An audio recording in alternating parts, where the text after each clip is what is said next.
बिस्मिल्लाहिर्रहमानिर्रहीम। अस्सलाम वालेकुम। सच टीवी के साथ मैं हूं आपकी होस्ट सोबिया फैसल। हमारे तमाम देखने वालों को, तमाम नाजरीन को मेरी और सच टीवी की पूरी टीम की तरफ से ईद बहुत बहुत मुबारक हो। भाई, रमज़ान के जो दिन होते हैं उसमें ख़वातीन को, स्पेशली मर्द हजरात और बच्चे तो इतना तंग करते हैं कि भाई हमें इफ्तारी में ये बना के दो, सहरी में ये बना के दो, क्योंकि पूरा रमज़ान रोज़े रखने होते हैं, पूरा दिन रोज़ा होता है। तो हमें भाई कुछ नया चाहिए, कुछ ऐसा चाहिए जो बोरिंग ना हो। रोज़ाना एक ही खाना खा खा के हम बोर हो जाते हैं। जैसे जैसे रमज़ान गुजरते हैं ख़वातीन का काम कुछ कम होता जाता है, लेकिन हमारी ख़वातीन जो हैं वो भी किसी से कम नहीं हैं। रमज़ान के आखिरी दिनों में वो भी मर्द हजरात को बड़ा टफ टाइम देती हैं कि मुझे ऐसा ड्रेस चाहिए, चूड़ियाँ मेरी वैसी होनी चाहिए और ज्वेलरी उसका तो कोई जवाब नहीं होना चाहिए। मेरी कज़न में सबसे ज़्यादा खूबसूरत मुझे ही लगना है और सबसे ज़्यादा यूनिक ड्रेस मेरा ही होना चाहिए। इतनी सारी मेहनत, इतनी सारी शॉपिंग के बाद जब ईद का दिन आता है तो हम क्या करते हैं भाई? हम तो सो रहे होते हैं, पूरा पाकिस्तान यही कर रहा होता है, मेरे घर में भी यही हो रहा होता है कि हम सब सो रहे होते हैं। तो हम क्यों ना सोए, क्योंकि चांद रात को हम इतनी मेहनत करते हैं, ईद के लिए क्या बनाना है, ईद की तैयारियां करते हैं और इसके साथ साथ मेहंदी भी तो लगाते हैं, चूड़ियां पहनते हैं और जहां तक लड़कों की बात है तो वो भी बाहर घूमने फिरने में टाइम गुजार देते हैं। हमारा ये जो प्रोग्राम है उसमें आज हम उन तमाम शॉपिंग करने वालों को, तमाम जागने वालों को और तमाम तंग करने वालों को भाई माफ़ी दे देते हैं, क्योंकि ईद का दिन है, खुशियां बांटने का दिन है। तो ऐसा कैसे हो सकता है कि हम किसी को नाराज़ या गुस्से में रखें। तो हमारे इस प्रोग्राम के थ्रू, आज सच टीवी के थ्रू हमारे तमाम देखने वालों को, तमाम नाजरीन को बताया जाता है कि हम माफ़ी का ऐलान करते हैं और इसी के साथ ही अपने इस प्रोग्राम का आगाज़ करते हैं। प्रोग्राम को आगे लेके चलते हैं और हमारी आज की पहली जो गेस्ट है उनकी तरफ आते हैं। तो जनाब वो एक्टर भी हैं, बहुत ही खूबसूरत आवाज़ है उनकी और नात ख्वां भी हैं। तो हमारे साथ मौजूद हैं अफशां ज़फ़र साहिबा।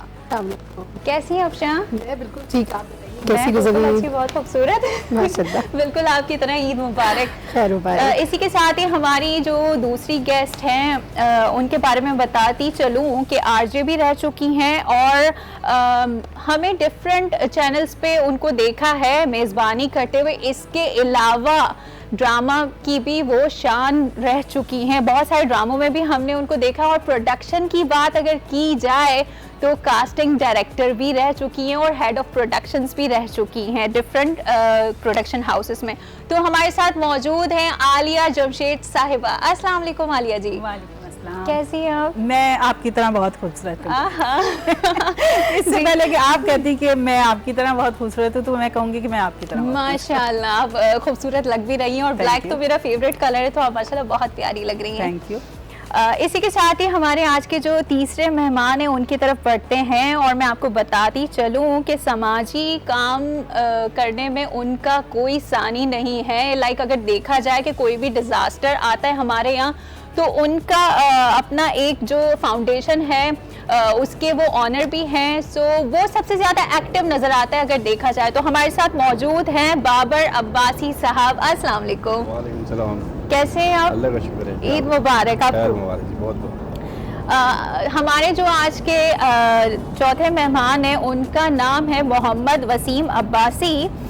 ये भी समाजी काम करते हैं और अगर इनकी नातों की बात की जाए तो बहुत ही खूबसूरत नाते पढ़ते हैं। अल्लाह ताला ने उनको बहुत ही खूबसूरत आवाज़ से नवाजा है। तो हमारे साथ मौजूद है मोहम्मद वसीम अब्बासी साहब। अस्सलाम वालेकुम। वालेकुम अस्सलाम व रहमतुल्लाह। कैसे हैं आप? जी अल्लाह का शुक्र, ठीक ठाक। ईद मुबारक। खैर मुबारक। सबसे पहले तो आप सबका बहुत बहुत शुक्रिया कि आप लोग अपना कीमती वक्त निकाल कर हमारे इस प्रोग्राम में आए और इस प्रोग्राम का हिस्सा बने। आलिया पर सबसे पहले आपकी तरफ आते हैं। आलिया जी, मुझे आप ये बताएं कि ईद का दिन कैसे गुजरता है? अक्सर औकात मैं ये कहती हूँ कि वैसे ही गुजरता है जैसे इंसानों का गुजरता है और मेरा दिन भी वैसे ही गुजरता है। सुबह सुबह मसरूफियात का दिन होता है और जैसे तुमने कहा कि ज़्यादातर लोग जो है सो रहे होते हैं पर औरतें एक्टिव ही होती हैं। उनको ये पता है कि मर्द ने उठते ही कुछ ना कुछ खाने को मांगना है। बिल्कुल। तो बस ये होता है कि सबसे पहले घर में शीर खुरमा बनना और उसकी तैयारी करनी, फिर बच्चों ने नमाज पढ़ने जाना और फिर वापस आना, और ये वाली बस चीजें चल रही थी, भाग दौड़ हो रही थी। मीठे के बगैर तो मीठी ईद का कोई मजा ही नहीं आता। तो खवातीन का जो टाइम है वो ज्यादातर खाना बनाते हुए गुजरता है। मर्द हजरात तो फिर भी सो जाते हैं, लेकिन हम तो रात को मेहंदी लगाने के बाद, चूड़ियां पहनने के बाद भी सुबह उठ के हमें खाना बनाना होता है कि भाई खाना खाना चाहिए होगा, बच्चे हो गए, मर्द हजरात हो गए। इसके साथ ही अफशा साहिबा हमारे साथ मौजूद है। अफशा साहिबा, मुझे आप ये बताएं कि आपका ईद का दिन कैसे गुजरता है? ईद का दिन बहुत अच्छा गुजरता है। जैसे आपने कहा कि सो के गुजरता है, तो मेरे ख्याल में मेरा दिन बल्कि पूरी रात जो होती है वो जागने का ही तसलसल रहता है, क्योंकि रात में यही होता है कि मेहंदी लग रही है बच्चों को और तैयारी हो रही है, सुबह की कपड़े इस्त्री हो रहे हैं, और सुबह मैं नमाज के लिए जाती हूँ। तो माशाल्लाह काफ़ी मतलब वो टाइम जो है जागते जागते गुजरता है। फिर उसके बाद ये होता है कि नमाज से जब घर आप वापस आएँ तो थोड़ा सा आराम कर लें, और फिर दोपहर में फिर दोबारा उठे आप, उसके बाद दोबारा तैयारी, तो पूरा दिन मसरूफियत में गुजरता है। शॉपिंग के हवाले से बताएं। शॉपिंग कोशिश यही होती है कि पहले कर ली जाए रमज़ान से, लेकिन वो तो हो ही नहीं सकता ऐसा कि वो ख़त्म हो जाए। लेकिन वैसे कहा जाता है कि रमजान में शॉपिंग ना की जाए तो पता कैसे चलेगा ईद आ रही है, और स्पेशली कहा जाता है कि लास्ट डेज में शॉपिंग नहीं करनी चाहिए, लेकिन वो हमारी छोटी छोटी कुछ ना कुछ चीजें रह ही जाती हैं। सोबिया, मैं ये कहूँगी कि हम औरतें बहुत शरीफ बन जाती हैं, रमज़ान से पहले ही शॉपिंग हो जानी चाहिए। वैसे ऐसा कुछ भी नहीं होता, क्योंकि जो चीज़ नहीं आ रही होती है, हर इंसान सोच रहा होता है मैं कोई यूनिक चीज़ पहनूं, सबसे अलग लगूं, तो वो इंतज़ार करता है जो सबसे आखिरी थान आएगा ना प्रिंट का, वो लिया जाए। तो ये जितनी औरतें ड्रामा कर रही होती ना मेरी तरफ, क्योंकि उस जैसा दूसरा किसी के पास नहीं होना चाहिए भाई, जो हमने पहना वो सबसे यूनिक होना चाहिए। और बाज़ दफ़ा तो ये होता है कि हर उसकी ब्रांड की कॉपी निकल आती है ना, तो आप कहीं जा रहे होते हैं ना और आपने वो पहना है और वही वो कॉपी में किसी ने पहना हो, कंधो फिटे मुँह तेरा एडी मुश्किल ना लाभ के पाया से फिर होगी आप। तो ये चीज़ें बड़ी अजीब सी होती है। बिल्कुल बिल्कुल ऐसा ही है। वसीम अब्बासी साहब से मैं पूछना चाहूँगी कि रमज़ानुल मुबारक की में दिन रात की थकन के बाद आप मुझे बताएं कि ईद के दिन कैसा गुजारते हैं? बच्चों के साथ टाइम स्पेंड करते हैं, घर वालों के साथ टाइम स्पेंड करते हैं, फैमिली के साथ, या फिर सोकर ही गुजरता है आपका दिन? जी, असल में रमज़ानुल मुबारक में मुख्तलिफ़ टीवी चैनल्स पर नात ख़ानी का सिलसिला होता है। कहीं हम सहरी में जा रहे होते हैं, कहीं इफ्तारी में जा रहे होते हैं, उसके अलावा भी ख़त्म कुरान की महफ़िलें होती हैं मसाजिद में, तो हमें वहाँ पे भी पढ़ने की सादत हासिल होती है। जो वालदा होती हैं, माँ का प्यार तो आपको पता है सबसे अलग होता है, उसका कोई मुकाबला नहीं कर सकता। वालदा तो रमज़ान में भी कहती हैं मेरे बेटे को आराम करने दो, बहुत थका हुआ है, रात को भी जाता है टीवी चैनल्स पे, दिन को भी जाता है, मगर उस वक्त तो हम मुकाबला नहीं कर सकते कि हमें मुसलसल काम करना होता है। और फिर रमज़ान की मुबारक सातों में हमारे लिए भी ये फ़ख्र है कि ऐसी महफ़िलों का हिस्सा होते हैं। और एक बात मैं आपको बताऊं कि इन महफ़िलों की बदौलत थकन का एहसास नहीं होता, जितना आप जागे, मगर वो ज़िक्र नबी ऐसा है, अल्लाह की हमद बयान करते हैं, हुजूर की नातें पढ़ते हैं, थकन का एहसास नहीं होता, ताजगी मिलती है।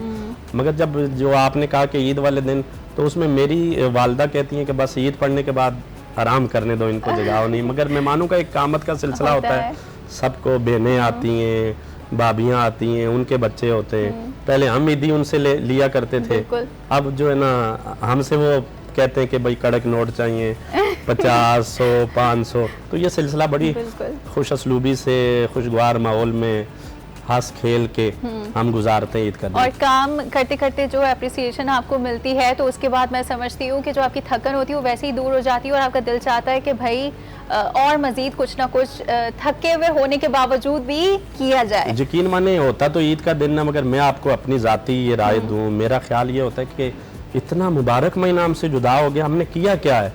खुशी ईद की तो होती है, मगर एक रमज़ान जाने का गम भी होता है कि वो कैसे चला गया, हम हक अदा नहीं कर सके। मगर वो परवरदिगार ने तो ये ईदें दी हैं, खुशियों के लिए दी हैं कि ईद में खुशी मनाओ, तो हम तो उसके हर काम पे अपने आप को पेश करते हैं। पूरा महीना रमज़ान का जो हम गुजारते हैं, रोज़े रखते हैं, एक इम्तिहान से गुजरते हैं, और जो अल्लाह की तरफ से हमें ये तोहफ़ा मिला है ईद का, उससे हम अपने घर वालों के साथ मनाते हैं, खुशियाँ बांटते हैं आपस में एक दूसरे के साथ। बाबर अब्बासी साहब मौजूद हैं, तो उनसे मैं पूछना चाहूँगी, बाबर साहब आप मुझे बताएं कि आपका ईद का दिन कैसे गुजरता है? ईद का दिन बस देखें, ईद की नमाज़ होती है, फिर वो जो मेरी बहन ने कहा कि सोने, तो खैर हमें भी कोई नहीं देता। पहले ईद की नमाज़ पढ़ के आए, फिर वो ईदी निकालें, फिर जो है ना मेहमान, फिर करते करते फिर शाम हो जाती है, फिर तैयार हैं, फिर अब चलें खाने पे जाएं, या फिर मतलब जो इंसान के पास जो है ना वक्त की कमी होती है, लेकिन यह है कि अच्छा खुशी का वक्त होता है फैमिलीज़ के लिए, अपने बच्चों के लिए, अपने रिश्तेदारों के लिए। और जो लोग आते हैं फिर दोस्त फ़ोन करते हैं, मिलने आ जाते हैं या जो भी होता है, तो माशाल्लाह बड़ा अच्छा रहता है कि अल्लाह ताला की जो खुशी का जो ये एक हमारा मकाम होता है, ईद जो होती है, बिल्कुल बिल्कुल। तो हमें एक इनाम है हमारे लिए रोज़े रखने के बाद, चाहे ख़वातीन हूँ या मर्द हूँ, सब के लिए अल्लाह की तरफ से जो है इनाम होता है कि वो बिल्कुल नए ऐसे कपड़े, नए जूते, खाएं पिएं, दोस्तों में जाएं, रिश्तेदारों में। बिलखसूस जो मैं समझता हूँ कि सबसे पहले अपने जो करीब हैं आपके, उनका सबसे पहले ख्याल रखा जाए, फिर बाकी बाद में सारी चीज़ें, क्योंकि अल्लाह ताला भी उसी खुशी को कबूल करते हैं जो सबसे करीब वालों को जो है ना पहले उनको जो है ना पूछे, उनको ना बिल्कुल अकेला ऐसे ही छोड़े। है। आलिया जी जो बड़ी मासूम बन रही थी कि हम खवातीन बड़ी शरीफ और मासूम होती है, तो ऐसा नहीं है भाई। बाबर साहब की बातों से पता चल गया कि उनको भी सोने का टाइम नहीं मिलता। अरे मैंने बताया कि हम मासूम नहीं हैं, आप लोग समझे ही नहीं बात को। ये जो औरतें ड्रामा कर रही होती हैं वो ड्रामा होता है सिर्फ अच्छा कि जी मैं हम तो चाहते रमजान से पहले, तो वो मैंने नहीं कहा कि हम मासूम होती है, हम जैसी मासूम है ही नहीं, बिल्कुल कोई नहीं मैं यहाँ पे अपनी बहन की बात से बात को आगे बढ़ाऊंगा कि इनके ड्रामे देख के, चूँकि मेरा जो ताल्लुक़ है मरी रावलपिंडी से, तो हमारी औरतें रोती हैं ड्रामे देख देख के। हम उनको कहते हैं नहीं ये ड्रामा है, चुप हो जाए, तो फिर भी कहती हैं नहीं। और पूरा महीना साल इनकी जो कहानियाँ होती हैं वो उनके ज़हन पे नक्श करती हैं। तो आज इन्होंने खुद ही बता दिया कि वो ड्रामा होता है, हकीकत पर से वजह होता है। ये है कि वो हकीकत होती है, मतलब ड्रामा जो होता है वो हकीकत से करीब तर होता है। तो आप लोग वैसे तो आपको बीवियां कह नहीं सकती कि आप ऐसे, इसलिए वो ड्रामों की शक्ल में आपको बता देती हैं रो के कि देखे मुझे कितना दुख है आपकी सही। हरकतों से। उससे सीखने के लिए भी बहुत कुछ मिलता है। बिल्कुल जो आपके मिलता है। ड्रामे में एक वक्त था कि पाकिस्तान के ड्रामे बहुत टॉप, लेकिन अब नहीं थोड़ा सा- अभी भी अभी हमारे भी ड्रामा बहुत के अच्छे, ड्रामे। लेकिन वो जो मेयार था उसको थोड़ा सा नीचे आ गया। लेकिन मैं समझता हूँ कि अब भी हमारे पास वक्त है कि हम उससे अच्छे कर सकते हैं। कंपटीशन बढ़ गया है। बस वो बड़ा तकरीबन कभी ये होता है कि सारे कोई चैनल बहुत अच्छे ड्रामे दे रहा होता है, कभी दूसरा दे रहा होता है। लेकिन ओवरसीज पाकिस्तानी भी जो है वो यहाँ के ड्रामा बहुत देखने पसंद पसंद करते हैं। इवन दूसरे मुल्क के जो लोग हैं, किसी का नाम नहीं लेना चाहूंगी, वो भी कहते हैं कि पाकिस्तान के बिल्कुल। ड्रामे तो भाई उनका कोई मुकाबला नहीं बिल्कुल है। हकीकत बात। अफशा जी आप मुझे बताएं कि क्या ईदी अब भी मिलती है या देनी पड़ती है? ईदी मिल जाती है कभी कभी, मिल जाती है किससे ऐसी मिलती बात है? नहीं है, मिल जाती है। मतलब जाहिर है भाई बड़े हैं, भाई देते हैं ईदी, हमारे बहनोई हैं वो देते हैं माशाल्लाह। कभी कोई जानने वाली भी जो है किसी से मुलाकात हो जाए तो मिल जाती है। अब ये मत पूछिएगा सबसे ज्यादा ईदी कितनी मिली है। नहीं भाई ये तो पर्सनल सवाल है, ये तो नहीं बहुत अच्छा पूछूंगी। सवाल है, मैंने बहुत शोज में देखा आजकल ये पूछा जा हाँ, रहा है मैंने कि- भी देखा था कि लाइक इस तरह से पूछ रहे हैं, तो फिर यही है कि गेस्ट आके कहते हैं कि नहीं भाई ये तो पर्सनल सवाल है, ये ना पूछें आप हाँ हमसे। नहीं आप पूछते थी मैं बता देती हूँ। नहीं आपको पर्सनल सवाल नहीं पूछूंगी। ये और बताएं इसके ईद की बाद- शॉपिंग किस तरह से की? चांद रात को ही की आपने? नहीं, मुझे चांद रात में, मुझे रश में निकलना बिल्कुल भी पसंद नहीं है। मैं हमेशा, मेरी God. कोशिश ये होती है कि मैं सुबह निकलूं। जिस वक्त लोग कहते हैं यार सुबह सुबह जाओगी तो रोजा लगेगा, मैं कहती हूँ नहीं, बिल्कुल मैं 11 बजे घर से रोजे में निकलती निकल हूँ, मैं सकती हैं? रोजे में निकल जाती हूँ। अच्छा। मैं रोजे में जाती हूँ और खड़े होकर बस अपने हाथ, इतना यकीन वाला सुकून होता है, इस वक्त कोई रश नहीं होता। बिल्कुल ऐसे ही होता है, बहुत लेकिन इत्मीनान रोजे में से काम निकलना हो एक जाता बहुत बड़ा काम है जो हमसे तो नहीं मैं होता। इतने बिखेरे नहीं डालती, काम के समेट के रखती हूँ काम। आलिया बस जी? वही शॉप पे गया और काम होकर आ गया वापस। अच्छा मैंने सुना है आप दोनों की दोस्ती भी है, उस हवाले से तो कुछ बताएं कि कहाँ से इतनी दोस्ती हुई, कैसे हुई? हमारे देखने वाले नाजरीन को भी तो बताएं। सबसे पहले तो मैं यहाँ पर आई थी इनको सरप्राइज देने के लिए कि मैं यहाँ पर मौजूद हूँ। इनको पता नहीं था इस बात का, लेकिन फिर रास्ते में शायद इनको किसी ने बता दिया कि अफशा भी इनवाइटेड है, तो मेरा सरप्राइज जो था खराब हो गया थोड़ा सा। और मेरे लिए ये सरप्राइज था कि इसने कहा गया कि मुझे आलिया जमशेद के साथ ही बुलाया जाए, क्योंकि हम दोनों की केमिस्ट्री बहुत मिलती है। अच्छा ये बात हाँ जी। आपको किसने बताई? हमारी गाड़ी तो बड़ी ही थी। कभी कभार ऐसे लोग आ जाते हैं बीच में बातें बताने के इतनी लिए ना। पर्सनल बातें आपको पता आपको चल पता है, जाती है? छुपता कुछ भी नहीं है। हाँ आप जी। कुछ भी मुंह से जुमला निकाले, आप सोचेंगे शायद ये सिर्फ उसने सुना है जो सामने वाला, नहीं ऐसा नहीं होता, फैल जाती बहुत है सारी- बिल्कुल, लेकिन ये तो अच्छी बात है ना, चले ना। अच्छा हम दोनों ड्रामा इंडस्ट्री से हैं, हम दोनों का ताल्लुक इसी वजह से है, और हमारी दोस्ती मेरे ख्याल 8 साल 9 साल तो हो गए हैं, और अक्सर ड्रामों में हम साथ ही बैठे होते हैं, और केमिस्ट्री इसलिए मिलती है कि इसकी भी आवाज़ अच्छी है और थोड़ी सी मेरी भी आवाज़ अच्छी है। और इस तरह भी होता है कि किसी सेट पर अगर बोरियत हो रही है तो नात पढ़ ली, कोई सॉन्ग गा लिया, इस तरह करके हम लोग अपनी अच्छा टाइम गुजारते क्योंकि हैं। आलिया की माशाल्लाह जो आदत है, आपको अंदाज़ा भी हो रहा होगा, ये बहुत घुलने मिलने वाली, सबको लेकर चलने वाली, तो अभी पिछले दिनों भी ये हुआ था, एक शूट पर हम लोग थे, तो वहाँ 5-6 खवातीन जो थी, हम लोग का इतना अच्छा सा ग्रुप बन गया। फिर हम लोग यही कर रहे थे वहाँ पे कि अगर टाइम ज़्यादा लग रहा है तो कोई गाने गा रहा है, कोई नाते पढ़ रहा है, कोई कुछ कर रहा है, तो टाइम गुजर गया बड़े मज़े से। सेट के हवाले से तो मजीद बात करेंगे, क्योंकि मैंने आपके साथ भी काम किया और आपके साथ भी काम किया है। तो नाजरीन, यहाँ पर वक्त हुआ एक छोटे से ब्रेक का, कहीं जाइएगा नहीं, क्योंकि गुफ्तगू का ये खूबसूरत जो माहौल है वो ब्रेक के बाद भी जारी रहेगा। कहीं जाइएगा नहीं, हम मिलते हैं आपसे एक छोटे से ब्रेक।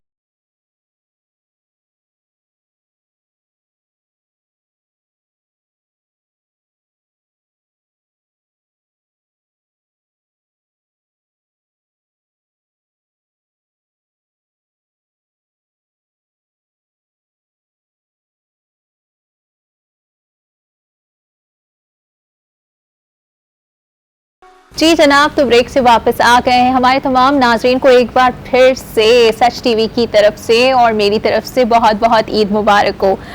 बाबर साहब हमारे साथ यहाँ मौजूद है। बाबर साहब, मुझे ये बताएं कि आप एक फाउंडेशन है उसको भी चलाते हैं, तो हमारे यहाँ कोई भी डिज़ास्टर होता है, हमने ये देखा कि बड़ा एक्टिव किरदार है आपकी फाउंडेशन का, बड़ा अच्छा काम करते हैं। तो इस हवाले से मुझे कुछ बताएं कि कितना मुश्किल होता है आपको ये सब मैनेज करना?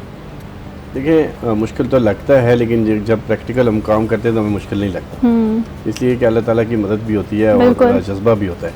तो मैं समझता हूँ कि मुश्किल नहीं लगता अगर इंसान उसका तरतीब से काम करना शुरू कर दे कि मैंने किस तरह करना है। लोग बाज़ दफ़ा सोचते हैं कि हम इतना कर लेंगे तो इस तरह होगा, तो वो हम इतना नहीं सोचते। हम ये देखते हैं कि इसको किस तरह से सेटल करना है। ज़रूरी नहीं होता है कि हर चीज़ पैसे लेके या सारी चीज़ें लेके चला जाए आदमी, तो वो भी नहीं होता। बाज़ दफ़ा लोगों तक पूछना भी बड़ा जो है ना उनके लिए हौसला अफजाई होती है कि उनके पास हम पूछ गए, उनसे बात सुनी, फिर आकर उनके लिए हम जो है ना वो काम करते हैं। बिल्कुल ऐसे और इस तरह करके तो अल्हम्दुलिल्लाह कि मुझे कोई मुश्किल नहीं लगती। मैं अब सुबह निकलता हूँ, आज भी मेरा जब भी कोई दिन ऐसा नहीं होता है कि जब मुझे इसी की तलब होती है कि कोई काम अल्लाह ताला मुझसे ले ले। बिल्कुल अल्लाह पाक देता है, वो भी जाता है। कहीं ना कहीं हमें कोई ना कोई चीज़, मतलब कोई हॉस्पिटल है, कोई थाना है, कुछ और है, कोई मसले मसाइल, तो उसके लिए हमें मिल जाता है। वैसे भी नेकी का काम किया जाता है तो अल्लाह की मदद मिलती है। एक बात मैं आपको बताऊं, चाहे मर्द हो या चाहे औरत हो, एक आवाज़ आती है कि यार कोई बड़ा बिजनेसमैन होगा, खरबपति होगा, वो भी यही कहेगा यार मेरी फलानी फैक्ट्री सेट हो जाएगी, बन जाएगी तो मैं सेट हो जाऊंगा, बिल्कुल मैं इसको ज़रा थोड़ा सेट कर लूँ। एक गरीब भी कहता है यार मुझे इतनी पैसे मिलेंगे तो मैं ज़रा सेट हो जाऊंगा। ये हम इस सेट के चक्कर में ना, हम फिर वो एक दिन ज़िंदगी की छुट्टी हो जाती है। बिल्कुल ऐसे और वहाँ एक आवाज़ आती है, ये बड़ी तल्ख हकीकत है कि इसको नोट करना चाहिए। हमने नोट किया है कि जब कब्रिस्तान में लोग जाते हैं तो वहाँ एक आवाज़ आती है, जब बाहर जो लोग खड़े होते हैं वो कहते हैं अब सेट है, अब सेट है। जब उसका मतलब उसको चेहरा घुमाते हैं या कुछ कहते हैं तो उसे कहते हैं कि अब सेट है।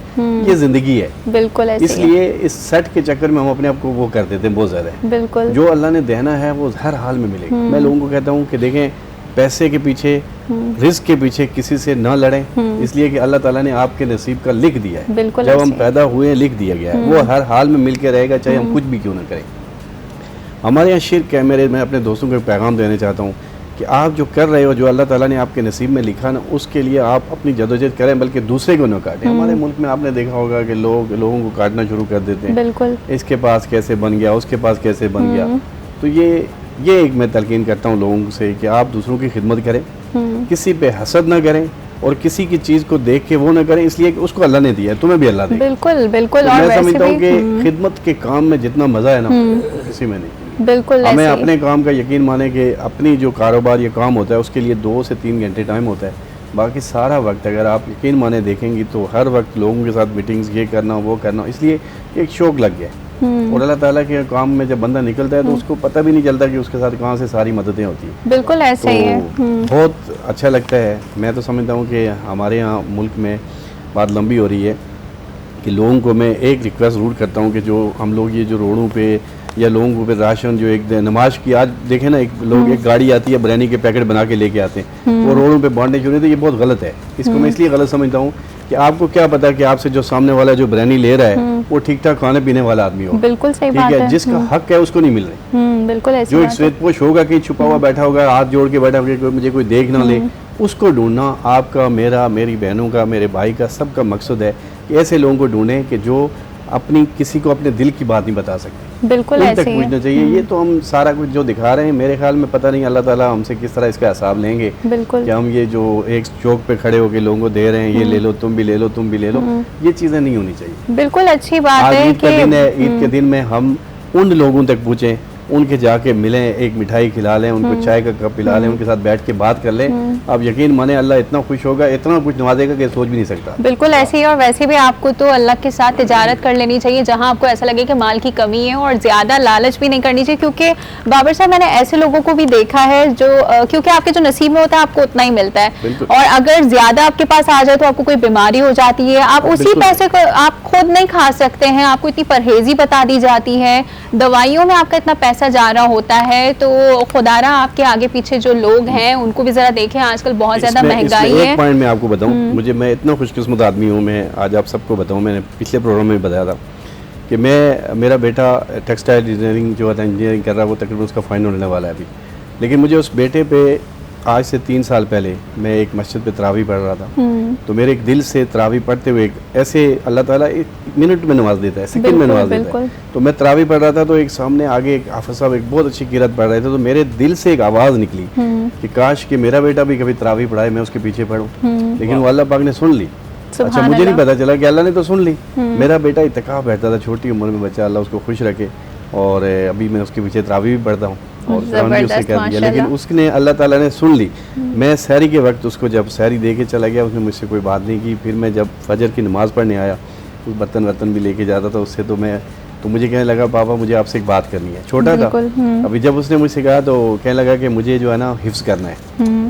मैंने रात को अल्लाह से एक सवाल किया और सुबह मुझे जो है अल्लाह ताला ने, तो मैं यकीन माने कि मैं वो खुशकिस्मत आदमी हूँ कि मेरे बेटे ने इस बार भी तरावी पढ़ाई, उससे पहले भी पढ़ाई, मैं उसके पीछे तराव करता हूँ, और अल्लाह का शुक्र है कि वो इस वक्त इत्तेकाफ भी बैठा हुआ है। माशाल्लाह, तो ये अल्लाह ताला आदमी को कब दे देता है उसको पता नहीं चलता। बिल्कुल ऐसे ही है। तो ये आपकी औलाद ये जो हाफिज़ होते हैं या कुरान या जो अच्छी तालीम आपने दी है औलाद को, तो वो आपकी राहत है। अगर आप दुनिया से चले भी जाएंगे, वो आपके लिए अच्छी उनकी दुआ पढ़ेंगे तो आपके लिए आज़ादी आज़ादी। बिल्कुल ऐसा ही है। और बाबर साहब ने इतनी अच्छी अच्छी बातें हमें बताई, और ये भी देखा जाए कि जो ज़रूरतमंद लोग हैं उनको देखें अपने आसपास, उनको ढूंढें और उनकी मदद की जाए, क्योंकि मांगने वाले तो किसी से भी मांग सकते हैं, लेकिन जो सफ़ेद पोश लोग होते हैं वो किसी से मांगते नहीं हैं, तो उनकी मदद की जाए।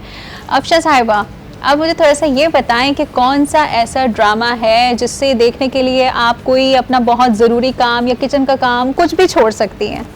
कौन सा ड्रामा, मतलब मेरा कोई ड्रामा? फेवरेट आपका जिसमें फेवरेट मैं आजकल हो, ना भी हो, कोई और सा भी हो। नहीं, एक्चुअली वैसे तो ड्रामे खैर बहुत सारे ही होते हैं, और एक वक्त में 2-3 ड्रामे इस तरह के चल रहे होते हैं मुख्तलिफ चैनल्स पे जो देखे जाते हैं, चाहे वो थोड़ा लेट करके देखे जाए यूट्यूब पे। लेकिन अभी मेरा एक ड्रामा ऑन एयर है, हुक। तो उसके लिए मैं बहुत एक्साइटेड होती हूँ, क्योंकि उसमें कास्ट बहुत अच्छी है। साइमा नूर साहिबा है उसमें, हिना दिलपजीर साहिबा हैं, और फैसल कुरैशी हैं। तो वो मैं देखने के लिए जो है ना बस टाइम निकाल के किसी तरह मुझे होता है कि मैं इसको देखूँ लाजमी, या अगर कहीं बाहर भी हूँ तो घर आती मेरी कोशिश होती है कि पहले उसको देखूँ क्या इस दफ़ा क्या हुआ उस ड्रामे में।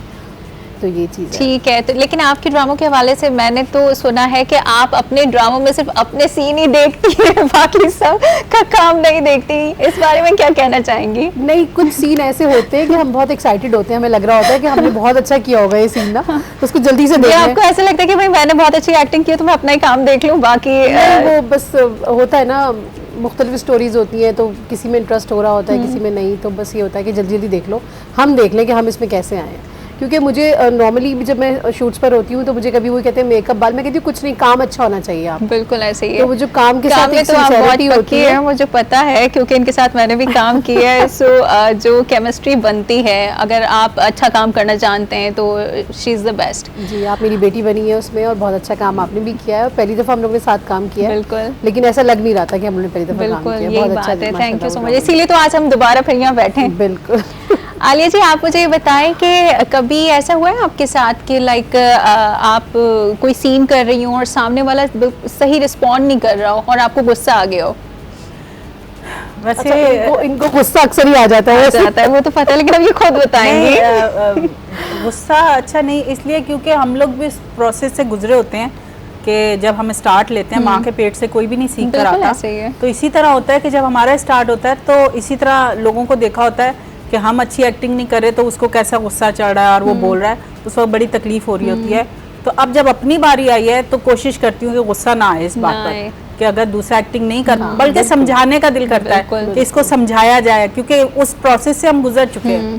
तो हर एक्टर को यही करना चाहिए कि जब वो किसी जगह पर पहुंच जाता है तो अपने बाद वाले एक्टर को वो डिग्रेड ना करें। बिल्कुल। अक्सर जगह पर ये होता है कि हम शूट कर रहे होते हैं और अगर बहुत सीनियर है हमारे सामने तो वो कुछ जुमले ऐसे बोल देते हैं कि जो हमारी एक्टिंग आने वाली होती है ना वो भी वापस चली जाती है, लाइक कंफ्यूज कर देते हैं। तो इस हवाले से मैं पूछना चाहूंगी कि बहुत सारे लोग ऐसे होते हैं कि जो न्यू आर्टिस्ट हैं उनको बड़ा कंफ्यूज कर देते हैं, तो क्या करना चाहिए इस तरह? वैसे आपकी तो आदत बहुत अच्छी है कि आप कहती हैं कि मैं कोशिश करती हूँ कि उनको समझाऊं, लेकिन सब तो ये नहीं करते, तो आप क्या बताना चाहेंगे इस बारे में? आपने ये भी देखा होगा कि जो एक्टर सेट पे बड़े मतलब सीनियर एक्टर बहुत सारे उनका रवैया ऐसा होता है कि आपका दिल भी नहीं कर रहा होता कि आप उससे बात करें, क्योंकि आम रूटीन में अगर कोई आपसे बदतमीजी करता है तो आप उससे दोबारा बात नहीं करते। मैं ये नहीं कहती कि आप बदतमीजी से जवाब दें, आप खामोशी से पीछे हो जाते हैं। पर वो जो सीनियर एक्टर है उनको पता है कि हमारे से ये कहीं जा ही नहीं सकते, अब सीन हमारे साथ है, तो कोशिश ये करती हूँ कि मैं खामोशी से ना एक साइड पर बैठ जाती हूँ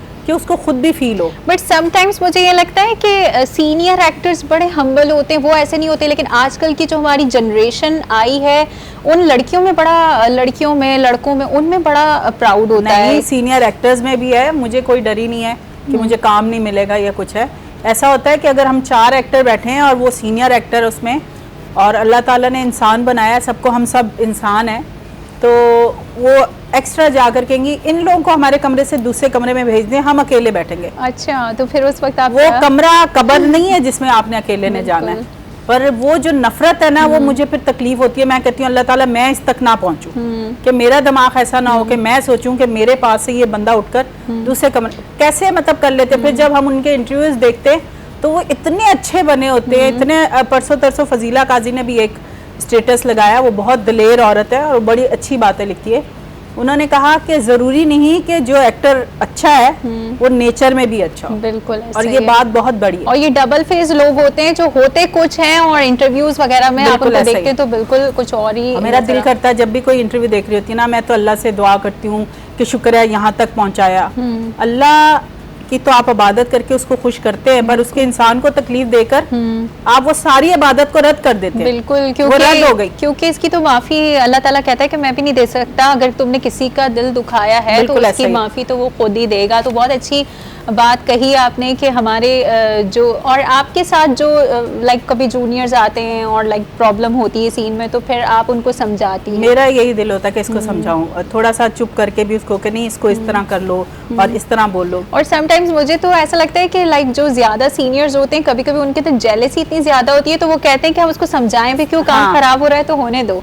और जो आने वाली जनरेशन होती है ना, जैसे मेरी एज है और मेरे एज के सामने जो मुझे पता है कि मेरे बाद ये काम करेगी, मुझे उससे जेलसी, सीनियर एक्टर को उससे जेलसी होने लग जाती है। ये गोरी क्यों आई है स्क्रीन पर, ये अच्छी क्यों लग रही थी, ये डायलॉग क्यों अच्छा बोल रही थी, ये चीजें इतनी ज्यादा हैं। कई साल पहले ऐसा मेरे साथ भी हुआ था, अगर आपको याद हो तो। आपके ही सेट पे जो हम लोगों ने साथ मैंने नहीं किया होगा, इतना मुझे पता है कि मेरे बाल जो अभी तो लाइक जितने उससे डबल थे, सो शी वाज लाइक कि क्यों उसने एक्सटेंशंस लगाई हैं, तो मेकअप आर्टिस्ट ने कहा नहीं इसके अपने ओरिजिनल बाल हैं। तो ये होता है स्टार्टिंग में सबके साथ, होना नहीं चाहिए। हमारा काम है एक्टिंग करना और हमें उसी से मनवाना चाहिए। लेकिन मुझे तो ये चीज़ बहुत अच्छी इसलिए लगती थी क्योंकि मुझे ऐसा लगता है कि अगर कोई आपको अपने आप से ज़्यादा मतलब वो अपने आप को कम समझ रहा है ना, आपको बेहतर समझ रहा है, तो मुझे ऐसा लगता है कि ठीक है हम उससे बेहतर हैं, कहीं ना कहीं खुशी होनी चाहिए इस चीज़ को लेके। वसीम अब्बासी साहब कब से खामोश बैठे हैं, तो चलें वसीम अब्बासी साहब मुझे ये बताएं कि आप माशाल्लाह इतने समाजी काम भी करते हैं, नात ख्वां भी बहुत अच्छे हैं, इसके साथ साथ मैंने सुना है कि आप डिज़ाइनर भी हैं, उस हवाले से हमें कुछ बताएं। जी, आपने कहा आप खामोश थे तो मैं आपकी बातें सुन के अपनी ख़वातीन की बातें तो कभी ख़त्म नहीं होंगी, मेरी बातें तो कभी ख़त्म नहीं होंगी। सीखने का मौका मिल रहा था कि ज़िंदगी के क्या नशेब व फराज होते हैं, और बड़ी अच्छी बातें की कि जो जूनियर हैं उनको ये समझाती हैं। और मेरे बारे में आपने कहा तो मैं बचपन से ही माँ की गोद से ही नात खान हूँ। अच्छा, एक बच्चा जब रोता है तो माँ उसको लोरियाँ सुनाती है, कहानियाँ सुनाती है, फिर वो चुप होता है। बिल्कुल। तो मुझे ये एजाज़ हासिल है कि मेरी वालदा नातें पढ़ के मुझे चुप करवाती थी, नात मेरी गुट्टी में शामिल है। वाह, ज़बरदस्त। मगर फिर जब मैंने अपनी तालीम मुकम्मल की, कराची रोज़गार के लिए आया, तो मुझे उस वक्त मेरे दिल में ये प्लान था और मेरी ये सोच थी कि मुझे नात ख़ानी को ही अपना ज़रिया माश नहीं बनाना, शौक़ की हद तक करनी है और मुझे कारोबार में अपना लोहा मनवाना है, अपनी पहचान मनवानी। तो मैंने एक दोस्त से मशवरा किया कि कौन सा ऐसा काम कि जिसमें मेहनत जितनी हो की जाए मगर आगे बढ़ा जाए, तरक्की की जाए। तो मेरे दोस्त ने मुझे कहा कि फैक्ट्रीज़ हैं, इसमें जो है ना लेडीज़ ड्रेसेस तैयार होते हैं, अगर आप पहले बतौर हेल्पर भर्ती होंगे, फिर ऑपरेटर बनेंगे, फिर अगर आपने ज़्यादा मेहनत की तो सुपरवाइज़र बन जाएंगे। तो मैंने कहा जी मैं करूँगा। फिर इसी तरीके से प्रोसेस हेल्पर, ऑपरेटर, सुपरवाइज़र, फिर एक डिज़ाइनिंग शोभा कलर स्कीम का डिप्लोमा होता है कि पेशावर की कलर स्कीम अलग है, लाहौर की अलग है, कराची की अलग है, मस्कत की अलग है, इंग्लैंड की अलग है। तो वो मुझे कलर स्कीम का डिप्लोमा करने की भी अल्लाह ने एक सादत बख्शी। उसके बाद बस हुजूर की नात का सदका है कि फिर अल्लाह ने मुझे अपनी फैक्ट्रीज़ दे दी, वहाँ डिज़ाइनिंग भी होती है। मेरा पूरे पाकिस्तान में होल सेल का काम है, मुल्क से बाहर भी जाता है। तो ये सब हुजूर की नात ख़ानी का ही सदका है और माँ बाप की दुआओं का। तो मेंस वेयर है या वुमेन्स? जी सारी वुमेन्स होती है मेरे पास। सारी वुमेन्स भी हैं। चले अच्छी बात है, ये तो काम की बात है ना। आप इनसे बातचीत बढ़ा सकते हैं और आप इनकी बात सुन के जो मुस्कुराई थी उसके पीछे क्या नहीं, उन्होंने बहन का ना, तो फिर मैंने कहा भाई का बहुत हक होता है बहन करना, तो इस वजह से फिर मुझे अच्छा लगा ये सुनकर। मगर बहन भाई का जो रिश्ता है, बड़ी बहनें हमेशा छोटों को शफकत देती नहीं, बड़ी बहनें अगर ना भी दे तो बड़े छोटे भाई भी सोचते हैं यार दे ही दो, बड़ा कौन है और छोटा कौन है वो हम डिसाइड करेंगे ब्रेक के बाद, क्योंकि यहाँ वक्त होता है एक छोटे से ब्रेक का। कहीं जाइएगा नहीं, मिलते हैं आपसे छोटे से ब्रेक के बाद।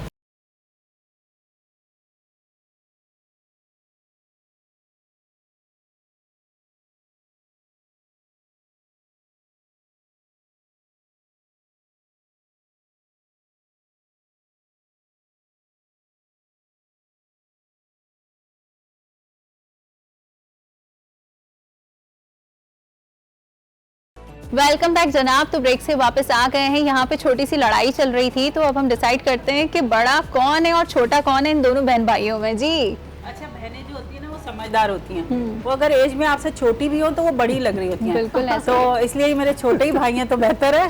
बस भाई आज से तो पक्के भाई है और तमाम लोग देख रहे हैं कि आज से ये मेरे भाई हैं और इनकी कपड़े की फैक्ट्री। मतलब आपने हार मान ली?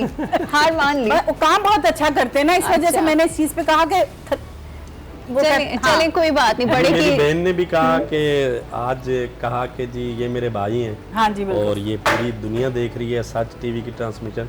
मैं भी इन्हें अपनी बहन तस्लीम करता हूँ दिलो जान से, और इंशाल्लाह जब भी ये अपने भाई को आवाज़ देंगी तो लब्बैक कहूँगा। तो एड्रेस दे के जाएगा और एड्रेस लेकर जाएगा, फिर ये आवाज दे सकूंगी। ऐसे आवाज देना तो और मैं फैक्ट्री में आप बोले फैक्ट्री का विजिट भी बिल्कुल हाँ फैक्ट्री का विजिट तो आने वाले ड्रामे में ये इनकी ड्रेसेस की ड्रेसेस के लिए ये हम समझ रहे हैं कि भाई ये क्या चाह रही है बहन भाई इतनी जल्दी आसानी से। और वैसे भाई चाहे छोटे भी हो ना, भाइयों का एक रोब होता है बहनों के ऊपर, चाहे छोटे भी हो।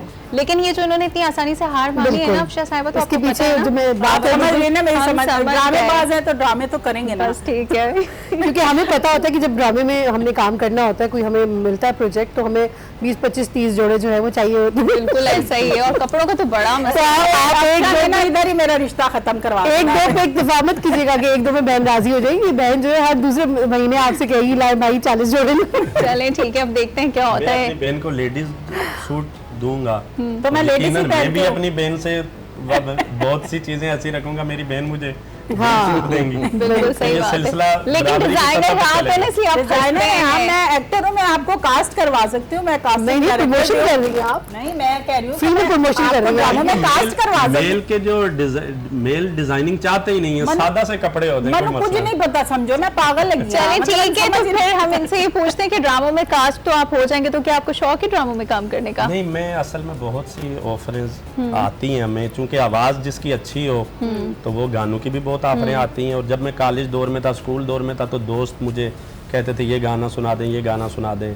तो एक दो दफ़ा मैंने मुकाबलों में हिस्सा लिया, मगर मेरे वालिद साहब को पता चल गया, तो उन्होंने बोला आप बचपन से ही नात पढ़ रहे हैं तो आपने नात ही पढ़नी। बिल्कुल। तो फिर मैंने ये गानों से किनारा कशी इख्तियार की। ठीक है, तो और मैं एक्टिंग करने नात का भी पढ़ रहा हूं, कोई एक्टिंग इरादा का। नहीं है। नहीं, हमारे कारोबारी मसरूफियत इतनी है बिल्कुल। कि कारोबार को देखना, फिर सनाखानी को देखना, तो ये मुकद्दस मुझे काम लगता है। इसी नात के सदके हुजूर के दरबार में भी हाज़री होती है, हज की सआदत मिलती है। तो बस मैं इसी में बहुत खुश हूँ और अल्लाह यही सिलसिला जारी रखे। बिल्कुल जी, जनाब तो बाबर साहब मौजूद हैं हमारे साथ। आप मुझे बताएं कि आप माशाल्लाह से जो फाउंडेशन चलाते हैं, तो कैसे आपके दिल में पहली दफ़ा ये ख्याल आया कि आपको इतना नेक काम करना चाहिए और आप कर सकते हैं? ये असल में देखें, बचपन में से ही जब जो है ना मैं स्कूल पढ़ता था, छोटा था, तो मुझे जो है ना ऐसे लोगों के काम आने का बड़ा शौक था। आसपास में अपनी फैमिलीज़ के, अपने घर तो था ही था, लेकिन अपनी फैमिलीज़ के साथ भी जो है ना कोई बातचीत हो तो सबको मैं पहुंच जाता था, मैं कि मुझे बताएं मैं कर दूँ। बिल्कुल। तो इस तरह से करते करते बस ये चीज़ें बस के अल्लाह ताला का शुक्र है कि अल्लाह ताला ने इस काम में लगा दिया। तो फिर करते रहे। ब्लड देने का मुझे बड़ा शौक़ होता था और उन लोगों को ढूंढता था जिनको मैं जानता भी ना हूँ। अच्छा। किसी को ज़रूरत हो तो मैं देने के लिए तैयार हूँ। तो अल्लाह का शुक्र है, दिया मैंने, मेरे 7-8 दफ़ा दिया ब्लड भी। तो घर वालों का क्या रिस्पांस होता था? वो नहीं कहते थे कि क्या ज़रूरत है सबके लिए करने की, या फिर वो कहते थे कि नहीं अच्छी बात है? नहीं, कोई मुझे नहीं किसी ने रोका, ना मेरी वालदा ने, ना वालिद साहब तो बहुत पहले दुनिया से ही चले गए थे, लेकिन जो है ना मेरी वालदा ने, नहीं किसी ने नहीं रोका, इसलिए कि जब ज़ाहिर है कोई अच्छा काम करता है तो वो रोकते नहीं है फिर।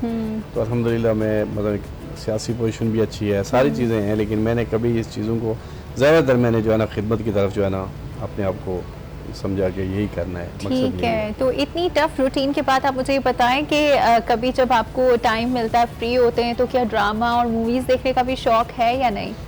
पहले होता था लेकिन अब इतना नहीं मिलता, लेकिन फिर भी कभी कभी अब ये मोबाइल है, जैसे कोई अच्छा सा क्लिप आया, कोई अच्छा ड्रामा लग गया तो ठीक है, उसको देख लिया, जो समझ में बात आ गई। ठीक है। तो इससे भी मैंने अभी थोड़ी देर पहले कहा था कि इससे भी बहुत सबक मिलता है, बहुत ऐसी चीज़ें मिल जाती है जो आपकी ज़िंदगी में जो है ना उनकी जिस चीज़ की कमी होती है वो पूरी भी हो जाती है। बिल्कुल ऐसे ही है। तो मोबाइल भी एक ऐसी चीज़ है कि आपको जिस तरह उसको लेके जाना चाहिए, बिल्कुल बिल्कुल उससे ऐसी आपको बात अच्छी है। अच्छी चीज़ें भी मिल जाती हैं हर तरह से। तो बस इस तरह करके फिर ये है, बचपन में शौक था, मैं रेसलिंग ज़्यादा देखता था, फिर पाकिस्तान के ड्रामे जो वक्त ड्रामा होता था एक वक्त का, बड़ा उसके लिए एक वक्त था कि हम लोग देखें, अब तो खैर इतने चैनल हो गए, इतना कुछ हो गया कि एक वक्त होता था PTV होता था और सारी फैमिलीज बैठती थी रात को और पूरे ड्रामे देखते थे पूरे पाकिस्तान में। अब तो गांव देहात में भी डिश लगे हुए हैं, केबल चल रही है, मोबाइल चल रहा है, सब कुछ हो गया है। बिल्कुल। यानी वो मोहब्बतें ख़त्म हो गई। बिल्कुल ऐसे मैं आपको ही है। सच्ची बात बताऊं कि वो मोहब्बतें ख़त्म हो गई कि अब तो खैर देखें कुछ चीज़ें ऐसी भी हैं TV चैनल में कि फैमिलीज़ के साथ नहीं भी लोग देखते हैं, ऐसी चीज़ें आ गई हैं बिल्कुल, सारी बिल्कुल ऐसे ही चीज़ें। है। पहले एक वक्त होता था PTV चलती थी तो पूरी माँ बाप बहन भाई सब फैमिली बैठ जाती, बिल्कुल ऐसे ही है। और ड्रामा आने वाला जी, ये ड्रामा देखना है सबने बैठ के। तो इतना फास्ट दौर जो आजकल आ गया है, तो क्या कहना चाहेंगे अगर फैमिली के साथ वक्त गुजारना हो तो देखिए मेरे किस तरह ख्याल में मैनेज किया आपका जाए? जितना फास्ट टाइम आ गया है ना, आप कभी नोट करना आपकी ज़िंदगी भी इतनी फास्ट हो गई। बिल्कुल ऐसे ही है। आप अपनी ज़िंदगी के पीछे लगे कि यार ये चीज़ रह गई, वो चीज़ रह गई। पहले एक वक्त था ना, इतनी ज़िंदगी फास्ट नहीं थी, बिल्कुल। एक वक्त नहीं गुजरता था। रोज़ा जब होता था ना तो बंदा कहता था यार अभी तो 12 बजे, अभी तो 1 बजे, यार कब शाम हो जाएगी। अब हमने अपने आप को इतना फास्ट कर दिया है कि ज़िंदगी को इतना तेज़ कर दिया। यही मोबाइल जो है ना, मैं आपको बताऊँ, ये बड़ी, मैंने पिछले दिनों में एक चीज़ कही थी कि जिसने मोबाइल ईजाद किया है ना, जिन लोगों ने, वो इस मोबाइल को अपने काम के दौरान या कुछ दौरान वो अपने मोबाइल को देखते भी नहीं। बिल्कुल। पाकिस्तानी कौम ऐसी है कि चाहे वो नौकरी पे होगी चाहे घर पे होगी ना, वो हर सेकंड के बाद मोबाइल देखेंगे। मुझे तो लगता है हम लोग कभी कभी साइको हो जाते, कुछ ठीक, नहीं भी आ रहा होता तो उसको ऑन हर करके सेकंड देख के रहे बाद होते अगर वो हैं। अपने नौकरी पे भी बैठे होंगे ना तो हर सेकंड के बाद वो मोबाइल देखेंगे, कोई मैसेज आया, कोई वो आया, यानी कि हम इतने वो उसमें और आगे चले बोर हो रहे होते हैं और कभी हाँ, गलती से और टाइम मिल जाता तो है। उसी में आप देखें कि आपको अपने वक्त का ही नहीं पता चलता कि आपका वक्त किधर चला गया। मैं ये बाबर साहब तो की बात मैं जो मोबाइल वाली थी, कथा कलामी की माजरत चाहता हूँ कि जैसे मोबाइल में देखते हैं कि क्या नज़र आया क्या नहीं। मेरे जो डिज़ाइनर हैं तो वो डिज़ाइनिंग भी कर रहा होता है तो उसने उसी के आगे मोबाइल भी रखा हुआ होता है, तो ऑनलाइन कैमरे मैंने लगाए हुए। तो मैंने उसको बोला कि भाई तुमने ये मोबाइल आगे रखा हुआ है तो तुम डिज़ाइन क्या बनाओगे, इसको तो अपनी जेब में रखो। तो उसने कहा कि आपके काम में तो हर्ज नहीं है, आपका काम हर्ज हो रहा है तो बताएं। मैंने बोला नहीं नहीं, काम में तो हर्ज है, मुझे जो डिज़ाइनिंग चाहिए, जो फूल पत्तियाँ, कशीदाकारी, तो तुम हर 1 मिनट बाद मोबाइल को भी देख रहे हो। तो अब मोबाइल से छुटकारा मैं समझता हूँ कि बहुत मुश्किल काम है। मुश्किल हो गया। देखें ना, अभी भी आप देखें कि हम मसलन रोज़े का टाइम होने वाला है या तरावी हो या सुबह फजर की जब इफ्तारी, रोज़ा बंद करने के बाद भी मोबाइल लेके बैठ जाते थे। बिल्कुल ऐसे ही। और मैं अपनी मसलन नमाज या उस चीज़ की भी, वो भी बड़ा दुख होता है। मैं ज़ाती अपनी बात बताऊँ, किसी वक्त मैं खुद उस वक्त देखना शुरू हो जाता हूँ और मुझे बाद में अफसोस होता है कि क्यों अपना वक्त ज़ाया कर रहे हैं। कभी कभी तो ऐसा होता है कि कितना वक्त मोबाइल ज़ाया में कर दिया आपने, लग जाते हैं तो आधा 1 घंटा पता आधा नहीं चलता, घंटा क्या, सोने का 2 टाइम भी निकल हाँ, जाता 2 है। घंटे तक चले जाते हैं। और इंसान अगर थोड़ा सा पलट के देखता है वो कहता है कि मैंने अपना इतना वक्त ज़ाया कर दिया सिर्फ एक मोबाइल स्क्रीन के ऊपर। और हकीकत मैं आपको बताऊं कि हम इसी चीज़ से पीछे जा रहे हैं। बिल्कुल। हम समझते हैं कि हम बहुत आगे चले गए, बहुत फास्ट चले गए, नहीं, हमने बहुत कुछ छोड़ दिया है, बहुत कुछ छोड़ दिया है, क्योंकि हमें नज़र नहीं आ रहे। हमारी नौजवान नस्ल जो है वो यकीनन बात है, मुझे बड़ा अफसोस से कहना पड़ता है, मैं उनको ये कहता हूँ कि आप जिस चक्कर में चल पड़े हो ना, ये मोबाइल भी सब कुछ है। अच्छा, फिर एक बात कि आज के बच्चे जो हैं, मेरे ख्याल में सबके साथ ऐसे होता है, उनको अगर कुछ कहो तो कहे कि आपने हमारे क्या किया, क्योंकि उनको मोबाइल बता रहा है ये सब चीज़ें। उनके लिए ना माँ की इज्जत है ना बाप की, आजकल मोबाइल दे दो बस, बाकी छोड़ो सारी बातें, नहीं खाने की परवाह ना कुछ। और फिर ये जो खाना है, बड़े बड़े लोगों को मैंने देखा, मुझे बड़ा अफसोस होता है, मैं कहीं रेस्टोरेंट हूँ, मैं कहीं लोगों को बोलता हूँ कि यार इसको छोड़ दो, आगे मोबाइल रखा हुआ है, खाए रहे हैं, पता ही नहीं क्या खा रहे हैं, क्या पी रहे हैं, और क्या हो रहा है। भाग भी इसी के लिए रहे हैं सारा, भाग भी इसीलिए, और आप सुबह से यकीन शाम तक हर इंसान भाग रहा है इसको हासिल करने के लिए। इसी खाने में अल्लाह ताला ने शिफा रखी हुई है। जब इसको जब आप खा रहे हो ना इस तरह, तो आपको पता ही नहीं आप क्या खा रहे हैं, मिट्टी खा रहे हैं, घास खा रहे हैं, खाना खा रहे हैं, आपको जब इंटरेस्ट नहीं है, आपको पता ही पता है कि मोबाइल देखे जा रहे हैं। तो अल्लाह ताला ने ये चीज़ें, सच्ची बात है, हम पाकिस्तानियों से छीन ली हैं, जो कि लेकिन ये है कि कभी कभी तो टाइम वेस्ट हो जाता है। लेकिन बाबर साहब, हम लोग का काम ऐसा है कि आजकल हम लोग का क्या, सबका काम ही ऐसा है कि आजकल बड़ी फास्ट हो गई लाइफ, तो कुछ चीज़ें ऐसी होती हैं जो शेयर करनी पड़ जाती हैं जल्दी जल्दी से। और मेरी अम्मी तो मुझे कहती है कि ये कौन सा काम है जो फ़ोन पे हो रहा है, उनको नहीं समझ आ रही होती। लेकिन देखें, बिल्कुल है, मैं ये बात नहीं कहता, हम खुद भी कहते हैं, हमारे पास भी मोबाइल है, मैं खुद अपनी बात बताई कि मैं खुद ही ख़राब हो जाता हूँ, मैं काफ़ी कहता हूँ, ये नहीं कहना लेकिन कर पड़ता हूँ। मैं इसका एक सिस्टम, हमें किसी को तो नहीं हम कह सकते ना, हम पाकिस्तान में किसी को समझा सकते हैं कि तुम ये सिस्टम करो, लेकिन मैंने अभी क्या कहा है कि आप खुद अपना नोट कर लेना कि सुबह के टाइम में आपने 2 घंटे, एक जिस तरह कहा कि 2 घंटे आपके चले गए, आप थोड़ी देर बाद सोच लो कि इन 2 घंटों में मैंने अपनी आराम भी नहीं किया, नींद भी नहीं की, अपनी आने वाली ज़िंदगी, जाने वाली ज़िंदगी लिए भी कुछ नहीं कर सकी। अच्छा, एक बात मुझे याद आ रही है, पहले ये होता था कि माएँ सोती थी जब सुबह, तो बच्चे को बड़ी मुश्किल से सुला कर तो सोना, और किसी ने उठा दिया, ओए हुणे ते सुत्ती सी, इतनी मुश्किल नाल सुत्ता है, बैल बज दिए फौरन उठ दिए, मोबाइल के लिए उठ जाना है, आंखें भी खुल जानी है, 14 तबक हासिल हो जाने हैं, और बच्चा नहीं है, बच्चे की फिक्र नहीं है कि बच्चा सुता है, उन्हें दूध पीता है कि नहीं, मोबाइल का ये चीजें इतनी होगी। अच्छा, नीचे उतरेंगे, घर से बाहर जा रहे हैं, तो ये नहीं सोचना कि बच्चा साथ लिया है कि नहीं, मोबाइल पहले चेक करेंगे, पर्स में मोबाइल डाला है कि नहीं डाला है। तो ये चीज चेंज होती जा रही है, और इसीलिए मोहब्बतें भी खत्म होती जा रही है। जो माँ और बच्चे की मोहब्बत थी, बाप और बेटे की मोहब्बत थी, ये सब खत्म होती जा रही है। अभी जैसे हम दोनों लड़ रहे थे, बहन भाइयों के मजाक में ही लड़ रहे थे, ये चीजें खत्म हो गई हैं, आम जिंदगी से खत्म हो गई हैं कि बहन भाइयों का प्यार, एक मोहब्बत अब वो घर में होती नहीं है, वो अपने में लगा हुआ, वो अपने में क्या लड़ना है। आलिया जी, क्या करना चाहिए? मतलब आजकल छोटा सा बच्चा होता है, वो भी कहता है कि भाई सबके पास फोन है, मेरे कजन के पास, तो मुझे भी चाहिए, आपका फोन दे दो, या मुझे नया फोन अपना पर्सनल चाहिए। अब आप देख लेना कि हमारे दौर में या हम अपने माँ बाप के दौर में बहुत ज्यादा फर्क नहीं है, हमारे बच्चों में और हमारे दौर में बहुत ज्यादा फर्क नहीं है, लेकिन हम लोगों ने अपने बच्चों को जिस तरह से पाला हुआ है, एक एक चीज बताई हुई है, एक तरह से। अब आने वाले बच्चे जो है वो बिल्कुल नहीं, बस बच्चे को सिर्फ मोबाइल दे दें। मोबाइल चाहिए। अब तो पढ़ाई भी बच्चे इस शर्त पे कहते हैं कि मैं अच्छे नंबर उस वक्त लूंगा कि पहले इवन कोविड में ऑनलाइन क्लास, बड़े बच्चे की बात कर रहे हैं ना, वो तो बड़े बच्चे की बात कर रहे हैं, 6 महीने के बच्चे की बात कर रहे हैं। तो मुझे नहीं लगता, इससे भी बहुत लाइक जब इस तरह का था कि हम सब साथ नहीं बैठ सकते थे कोविड के टाइम पे, तो उससे भी बड़ा फायदा होता था लोगों को कि ऑनलाइन क्लासेस ले ली। तो मुझे नहीं लगता कि ये इसका यूज़ गलत है, लेकिन बहुत ज़्यादा यूज़ किसी भी चीज़ का गलत है। देखिए, मैं अभी यही तो इनसे कह रही हूँ कि ये तो बहुत बड़े बच्चे की बात कर रहे हैं ना कि मैं एग्जाम में अच्छे नंबर लाऊंगा, मुझे मोबाइल लेके दे।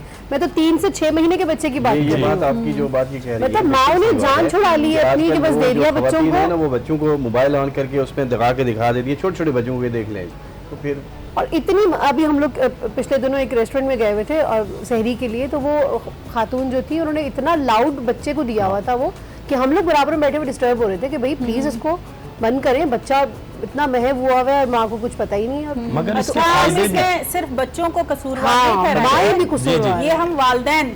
अब बच्चा स्कूल से आया है, उसने मुंह हाथ धोना है, कपड़े पहनने हैं, नाश्ता करना है, माँ ने खाना देना है, जो भी है, माँ अपने फोन में लगी हुई है, काम वाली को कह दिया इसको खाना दे दो, बच्चा जो देखेगा वही ऑब्जर्व करेगा, वही चीज करेगा। तो ये कसूर हम बड़ों का है कि हमने क्योंकि हमसे पहले वाले माँ बाप को पास तो मोबाइल नहीं होते थे ना, और पीटीसीएल भी किसी किसी के घर में लगता था, जो बहुत रिच फैमिली होती थी उनके घर बड़ी हसरत की निगाहों से देखते थे कि यही होता था। तो ये सारा कसूर हम सबका है, हम बनाने वाले को नहीं कहेंगे, ये हम सबका है कि हमने उनको डाल दिया इस आदत। मगर इसके फायदे भी बहुत हैं। आप देखें कि जैसे मेरा ये जो कपड़े का होलसेल है, मैं इंग्लैंड में होलसेल करता हूँ, मैं इंग्लैंड में गया नहीं तो कैसे हुआ, इस मोबाइल के थ्रू व्हाट्सएप के जरिए जो है ना मैंने अपनी डिजाइनिंग भेजी, उन्होंने मुझे ऑर्डर भेजे। तो ये हमारे ऊपर भी होता है कि हम इसको किस वे पे यूज आगे करें। हमारी फील्ड में जैसे मीडिया की फील्ड में पहले बहुत मुश्किल से कोई एक्टर किसी जगह पर पहुंचता था कि जी पीटीवी में जाना बड़ा जी, मुश्किल होता था। जी। अब तो आप घर में बैठे हैं, आपका फेसबुक आईडी बनी हुई है, लोगों को पता चल जाता है ये एक्टर है, अगर कोई डायरेक्टर है, प्रोड्यूसर है, वो आपको वहीं से पिच करता है, वहीं से पूछता है। फायदे बहुत है, जी हाँ। नुकसान हम लोगों ने कर दिए। सही खुद कह की ये बात है, ये अक्सर बात बात ये है कि हमने उसको तरीका जो है ना हमारा इस्तेमाल ये करने हम का लोगों वो का सही गलत है। मतलब मेरी बेटी है माशाल्लाह, मेरी वो कहती है मेरी दोस्त मेरी मामा है। मैं उसके साथ इतनी मतलब कभी कभी मुझे हंसी भी आ रही होती है कि मैं उसको एक्ट कर करके बता रही होती हूँ, उछल रही होती हूँ, छलांगे लगा रही होती हूँ, खेल रहे होते हैं हम उसके साथ, में बातें कर रही होती हूँ उसके अच्छा, साथ। ये भी करती हैं आप? मैं बहुत इस तरह की हरकतें करती हूँ। मैं उसको ये बात कहती हूँ, अच्छा वो अक्सर मेरी मूवी बना लेती है, मम्मा आपकी मूवी बना रही हूँ, ये कर रही है। मैंने कहा मैं मर जाऊंगी ना तो तुम ये वीडियो देख देख के रोगी कि मेरी अम्मा इतना मुझे एंटरटेन करती इतनी थी। खुशफहमी है इसको, मतलब कि ये नहीं कि वो लड्डू बांट रहे हो। नहीं नहीं इन शॉर्ट ये कि ऐसी भी पहले बात नहीं। टेलीविजन हुआ करता था घर में, अब मोबाइल फोन से आने वाले वक्तों में कोई नई टेक्नोलॉजी आ जाएगी तो उसको यूज कैसे करना है वो हमारे ऊपर हमारे है। ऊपर। लेकिन एक चीज़ मैं आपको बताऊं, बच्चों के ऊपर नज़र रखना ना माँ बाप का फर्ज है। बिल्कुल बहुत जरूरी और है। आप कभी बच्चे की ना गलत साइड ना लें, बिल्कुल ये ऐसे सबसे ही। बड़ा भयानक। मैंने बिल्कुल। अब छोटे छोटे बच्चों को देखे, मैं अल्लाह ताला का करम है कि मैं सऊदी अरब में भी रहा हूँ, पाकिस्तान में भी रहा हूँ, अल्लाह ने बड़ा हर चीज़ से नवाजा है, लेकिन मैंने आज तक कभी सिगरेट या कभी नशा नहीं की आज तक।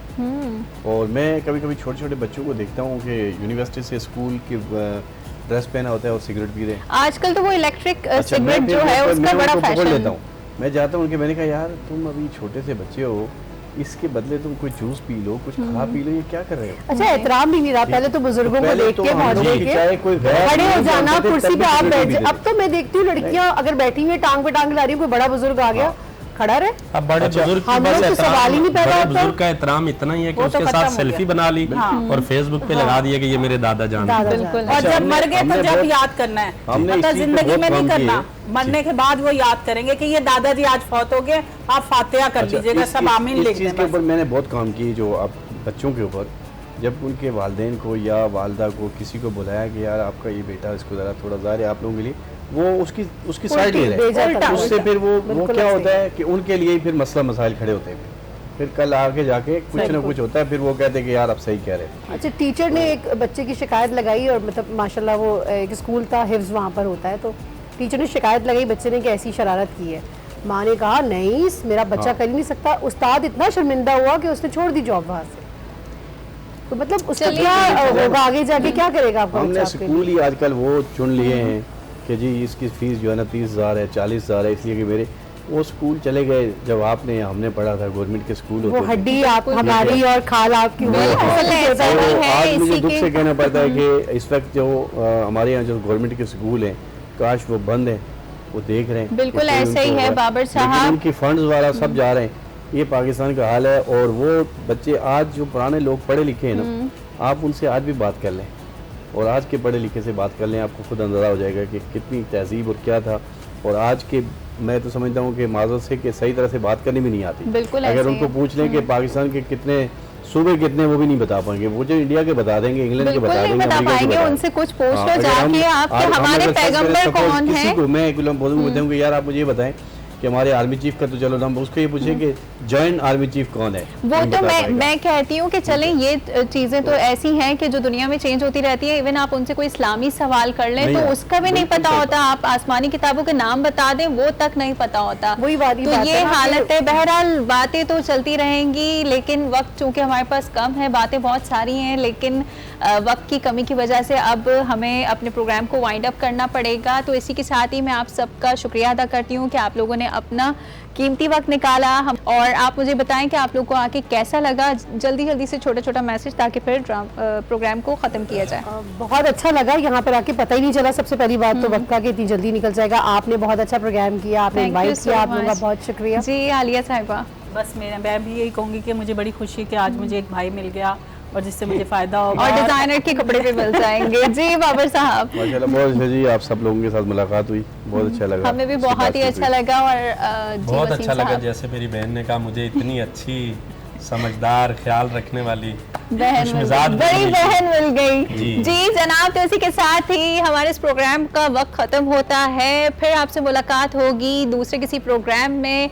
तब तक के लिए अपना बहुत बहुत ख्याल रखिएगा। सच टीवी की तरफ से और मेरी तरफ से आप सबको एक बार फिर से ईद मुबारक। अल्लाह हाफिज।